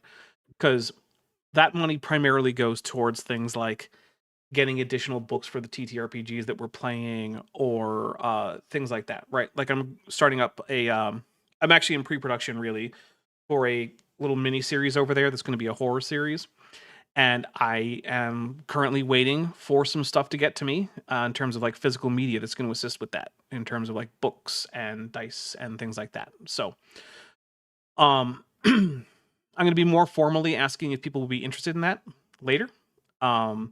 I don't think it would have as many tiers as Dapper Dinosaur does because it's a much smaller production. But if people are interested in things like that, I can set something like that up. Let's see. As far as what's coming up on the channel, so tomorrow, I'm going to be over on Low Energy Vids. We're going to be doing a nerd out stream about Warhammer. So both of us are Warhammer fans, and yeah, we're just gonna talk about nerdy Warhammer stuff. So if that's your thing, go check out Low Energy Vids. I honestly don't remember exactly which time it is. I'm gonna have to double check. But it's gonna be, I think, in the afternoon for the Pacific time zone, and like the early evening for Eastern. So let's see. Then on Thursday at noon, I have my next video dropping. That is going to be 5 landmarks that prove Noah's flood never happened. The movie. It's going to be, I believe it's like 2 hours and 15 minutes or something like that. Let me double check. Oh no, 2 hours and 24 minutes and 58 seconds. It's basically 2.5 hours. So yeah, bring some popcorn. Then on Friday, like Maddie said, we're going to be doing over on Top Hats Off. Well, ideally, we're going to be doing Star Trek Adventures, our Star Trek Endurance show. It's got Maddie, it's got Chesh, it's got Craig from FTFE, it's got Dr. Kip Davis, it's got Zerolon from chat, it's got Thierry Rana from chat, it's got Jordan from Reason to Doubt. So a lot of cool people, most of whom you probably know. So come check that out. Then on Saturday, I'll be back with Dapper Reacts, and I believe that both Kip and Vishanti will be able to make it. So that will be the full crew will be back. And then let's see. On next Tuesday, the plan is Jackson with Jackson. I do have to double check with Jackson, but I mean he's almost always good for it, so I don't anticipate a problem there. We're going to be watching the last 2 episodes of Monarch: Legacy of Monsters Season 1 over on the Discord if you are interested in that. So I guess the last things I want to say are, first of all, thank you so much, everybody. This stream, I imagine, was harder to get to than most. And I appreciate that we got people came in, and I really, really, really appreciate all the super chats, the gifted memberships, all that stuff. That really, it means a lot, right? Because I want to keep doing this, and that is how I keep doing it primarily.